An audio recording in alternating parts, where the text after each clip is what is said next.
History நேயர்களுக்கு வணக்கம். நான் உங்கள் தோழி ஆதிகிருஷ்ணா. அமெரிக்க டாலருக்கு வேட்டு வச்ச இந்தியா, கை கொடுத்த ஐக்கிய அரபு அமீரகம். உலக அளவுல வளரும் நாடுகளுக்கு இப்ப இருக்கிற முக்கியமான பிரச்சனை என்னன்னு கேட்டா டாலர் தான். வெளிநாட்டு இறக்குமதிக்கு 190% டாலர் மட்டும்தான் எல்லா நாடுகளும் யூஸ் பண்ணுது. அமெரிக்க டாலருக்கான டிமாண்ட் மிகவும் அதிகமா இருக்கிறதுக்கு இதுவும் ஒரு காரணம். இதே நேரம் அமெரிக்காவில பணவீக்கத்தை கட்டுப்படுத்த வட்டி விகிதத்தை அதிகரிக்கும் போது டாலர் புழக்கம் குறைஞ்சு பிற நாட்டு நாணயங்களுக்கு எதிராக டாலரோட மதிப்பு அதிகரிச்சு அதிகப்படியான ஒரு தொகையை ஒரு பொருளுக்கு செலவிட வேண்டிய நிலையில தள்ளுது. இது வளரும் நாடுகள் மத்தியில அதோட பொருளாதார வளர்ச்சிக்கு பெரும் ஒரு சுமையாதான் இருக்குது. இதை தடுக்கிற விதமா ரஷ்யா உக்ரைன் போருக்கு அப்புறமா ரஷ்ய அரசு விதைச்ச ஒரு விதைதான் இப்ப மரமா வளர்ந்திருக்குன்னே சொல்லலாம். குறிப்பா தென்கிழக்கு ஆசிய நாடுகள், வளைகுடா நாடுகள் மத்தியில டாலரோட ஆதிக்கத்தை குறைக்க டீடாலரைசேஷன் கொள்கை பரவலா வளர்ந்துட்டு வருது. இந்த கொள்கையோட அடிப்படையே டாலருக்கு அல்லாத நாணயத்தை பயன்படுத்தணுங்கிறது தான். ஏற்கனவே இந்திய சுத்திகரிப்பு நிறுவனங்கள் ரஷ்யா கிட்ட இருந்து இறக்குமதி செய்யப்பட்ட சில கச்சா எண்ணெய்க்கு டாலர், யூரோ நாணயங்கள்ல பணத்தை செலுத்தாம சீன நாட்டோட நாணயமான யுவான் மூலதான் செலுத்த தொடங்கி இருக்கு. அமெரிக்க டாலரோட ஆதிக்கத்தை குறைக்க பல நாடுகள் ஒன்றிணைந்தது மட்டும் இல்லாம ரஷ்யா கிட்ட வர்த்தகம் செய்ய திட்டமிட்டும் அனைத்து நாடுகளும் டாலர் ஆதிக்கத்திலிருந்து மீண்டு வர தன்னோட சொந்த நாணயத்தையோ அல்லது சீனாவோட யுவானையோ இறக்குமதிக்கு பயன்படுத்திட்டு வந்தது. இந்தியாவும் ரஷ்யாவும் பல மாதங்களா போராடி ரெண்டு நாடுகள் மத்தியிலான வர்த்தகத்துக்கு சொந்த நாணயங்களை பயன்படுத்த நோஸ்டோ கணக்குகள் திறக்கப்பட்டது.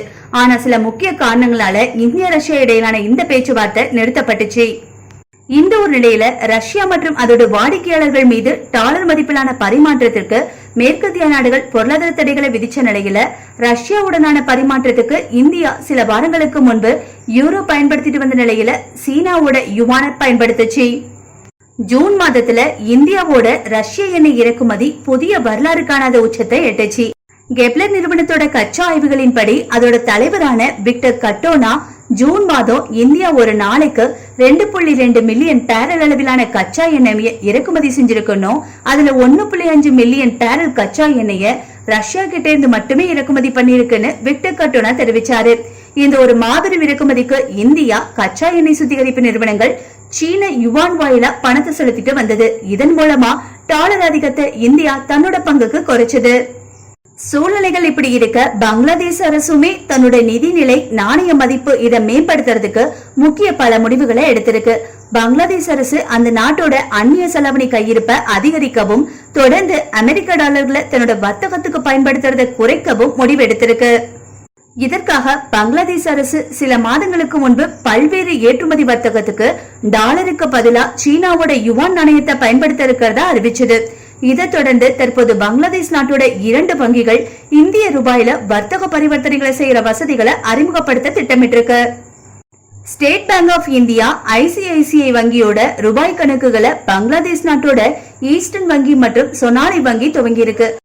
ஈஸ்டர்ன் வங்கி மற்றும் சொனாலி வங்கி இந்தியாவுடனான வர்த்தகத்துக்கு மட்டும் இல்லாம வெளிநாட்டு வர்த்தகத்துக்கும் இந்திய ரூபாயை தான் பயன்படுத்த இருக்கு. இதன் மூலமா டாலர் இருப்பை நிலைநிறுத்தி தன்னோட நிதிநிலை, நாணய மதிப்பை மேம்படுத்தும்னு நம்புது.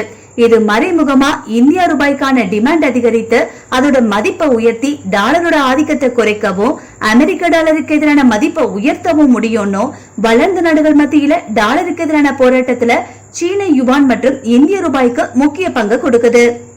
2021-22 நிதியாண்டுல பங்களாதேஷ் இந்திய நாட்டிலிருந்து 14 பில்லியன் டாலர் அளவிலான பொருட்களை இறக்குமதி பண்ணிருக்கு. சீனாவுக்கு அடுத்தபடியா இந்தியா பங்களாதேஷ் நாட்டுக்கு முக்கிய ஒரு சப்ளையரா இருக்கு. இதே வேளையில பங்களாதேஷ் நாட்டிலிருந்து இந்தியாவுக்கு வெறும் 2 பில்லியன் டாலர் மதிப்பிலான பொருட்கள் மட்டும்தான் இறக்குமதி செய்யப்பட்டிருக்கு.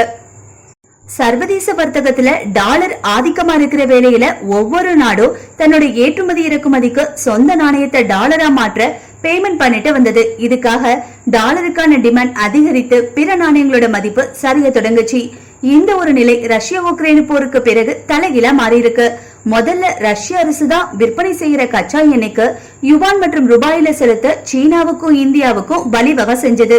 இதன் மூலமா ரஷ்யா சர்வதேச பொருளாதார தடைகளை தகர்த்து தொடர்ந்து உலக நாடுகளோட வர்த்தகம் செய்யவும் முடியும். ரஷ்யாவுக்கு இந்த ஒரு திட்டம் மிக பெரிய அளவுல பலன் கொடுத்ததுன்னு தான் சொல்லணும். உள்நாட்டு நாணயங்கள்ல பணத்தை செலுத்த இந்தியா சீனாவுக்கு மட்டும் இல்லாம தான் ஏற்றுமதி செய்யப்படுற எல்லா நாடுகளுக்கும் இந்த சலுகையை வழங்குச்சு. பின்னாட்கள்ல உலக நாடுகளுக்கு தனக்கு விருப்பமான நாணயத்துல பேமெண்ட் பண்ணுங்கன்னு சலுகையை கூட கொடுத்தது.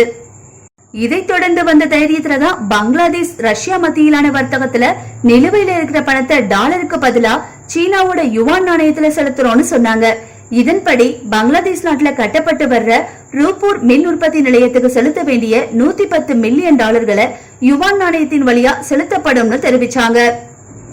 வளரும் நாடுகளோட டீடாலரைசேஷன் முயற்சிகள் தீவிரமடைஞ்சிட்டு வர்ற வேளையில பிரிக்ஸ் நாடுகள் பொதுவான பிரிக்ஸ் நாணய பரிமாற்றத்தை நடைமுறைப்படுத்த முயற்சி பண்ணிட்டு வர்ற இந்த ஒரு வேளையில பங்களாதேஷ் இந்த ஒரு அறிவிப்பை வெளியிட்டாங்க. பிரிக்ஸ் கூட்டமைப்புல பிரேசில், ரஷ்யா, இந்தியா, சீனா மற்றும் தென்னாப்பிரிக்கா இருக்கு. அமெரிக்க தலைமையிலான G7 நாடுகள் உக்ரைன் நாட்டுக்கு ஆதரவா நிக்கிற வேளையில ரஷ்யா மீது பொருளாதார தடைகளை அள்ளி வீசினாங்க. இதன் காரணமா சர்வதேச வங்கி அமைப்பிலிருந்து ரஷ்யா முற்றிலுமா தடை செய்யப்பட்டது. பேமெண்ட் வழிமுறைக்காக பல மாதங்கள் போராடின ரஷ்யா கொண்டு வந்த திட்டம் தான் டீடாலரைசேஷன். இதோட ஒரு பகுதியா தான் உள்நாட்டு நாணயத்துல பேமெண்ட்டை ஏற்குது ரஷ்யா. ரஷ்யா மற்றும் பங்களாதேஷ் நிதி அமைச்சகத்தோட உயர்மட்ட குழு யுவான் நாணயத்துல பேமெண்ட் செலுத்தலான்னு ஒத்துக்கிட்டாங்க.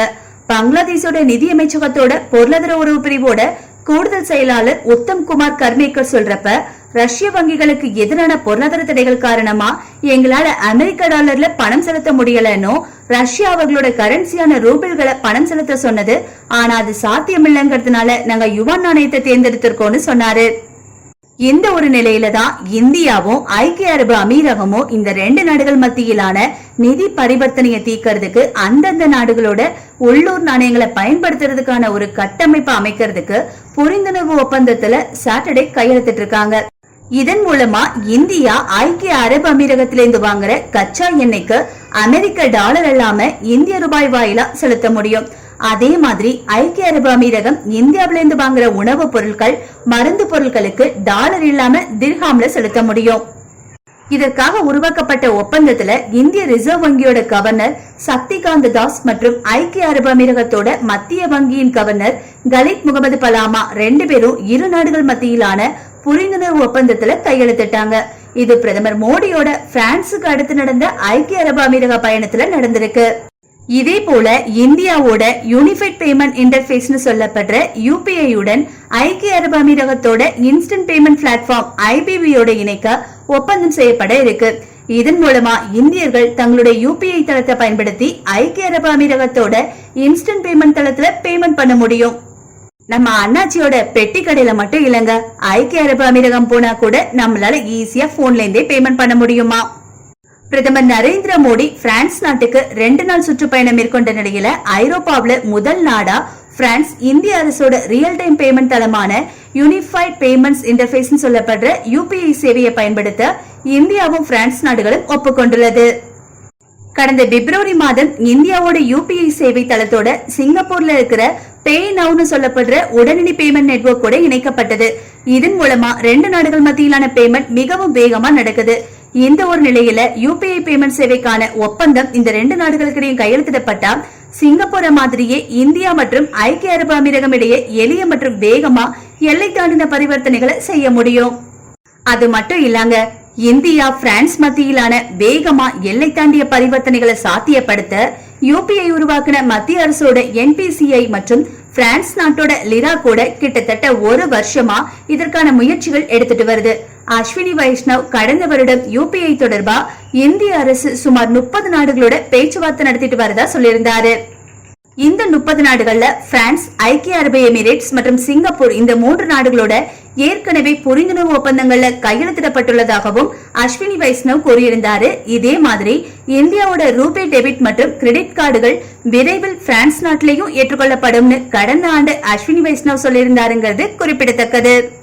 தற்போது சிங்கப்பூர், பூட்டான் போன்ற நாடுகள்ல இந்தியர்கள் ஏற்கனவே UPI சேவையை பயன்படுத்திட்டு வர்ற நிலையில அண்டை நாடான நேபாள அரசுடன் இதற்கான பேச்சுவார்த்தையையும் துவங்கி இருக்கு இந்தியா. உலக செய்திகளை உடனுக்குடன் அறிந்து கொள்ள TPHistory சேனலுடன் இணைந்திருங்கள். தேங்க்யூ.